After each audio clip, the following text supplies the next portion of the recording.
രൂപ എന്ന സിമ്പിൾ ആശയം ഇന്ത്യക്കാർ പ്രീമിയം ഉൽപ്പന്നങ്ങൾ വാങ്ങുന്ന രീതിയെ മാറ്റിമറിച്ചുവെന്ന് നിങ്ങൾക്കറിയാമോ? സർപ്രൈസിംഗ്ലി ഇത് മിക്ക ആളുകൾക്കും അറിയില്ല. തമിഴ്നാട്ടിലെ ഒരു കർഷകനെ പറ്റിയാണ് ഇത്. 1980കളിൽ ഷാംപൂ ഒരു ആഡംബരമായിരുന്നു. കുപ്പികളുള്ള ഷാമ്പുകൾ മിക്ക ഇന്ത്യക്കാർക്കും, പ്രത്യേകിച്ച് ഗ്രാമപ്രദേശങ്ങളിൽ, വളരെ ചെലവേറിയതായിരുന്നു.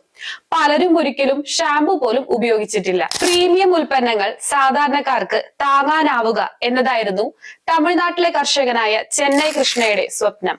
അങ്ങനെ ഇന്ത്യസ് ഫസ്റ്റ് ഷാംപൂ സെഷൻ ഉണ്ടായി. അദ്ദേഹത്തിന്റെ മരണശേഷം മകൻ CK രംഗനാഥൻ ഈ ആശയം ഏറ്റെടുത്തു. വെറും 50 പൈസയ്ക്ക് അദ്ദേഹം ചിക് ഷാംപൂ സാഷറ്റുകൾ പുറത്തിറക്കി. ഷാംപൂ എല്ലാവർക്കും ലഭ്യമാക്കി. 1992 ആയപ്പോഴേക്കും ചിക് സൗത്ത് ഇന്ത്യയിൽ 1ാം സ്ഥാനത്തെത്തുകയും 2003 ആയപ്പോഴേക്കും ഇന്ത്യയുടെ വിപണിയുടെ 22% നിയന്ത്രിക്കുകയും ചെയ്തു. ഇന്ന് ഇന്ത്യയിലെ എല്ലാ ഷാമ്പുകളിലും 60% സാഷറ്റ്സിലാണ് വിൽക്കുന്നത്. നിങ്ങൾ എപ്പോഴെങ്കിലും ഒരു സാഷറ്റ് ഉൽപ്പന്നം വാങ്ങിയിട്ടുണ്ടോ? കമന്റ് ചെയ്യുക.